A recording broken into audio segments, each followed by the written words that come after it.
ઘરમાં આજે આપણે તૈયાર કરવાનો છે સોનું. તો આ સોનું છે આપણા બગીચા માટે.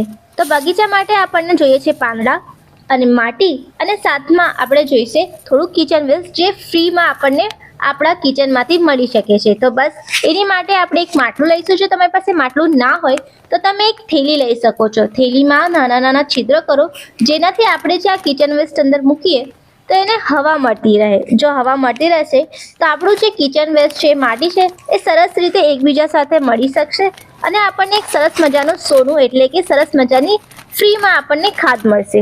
આ ખાદ તૈયાર થવામાં 2 થી 3 મહિના લાગે છે. તો એની માટે સૌથી પહેલાં આપણે મૂકીશું એમાં પાંદડા, અને પછી એની ઉપર એક લેયર કરીશું આપણા કિચન વેસ્ટની.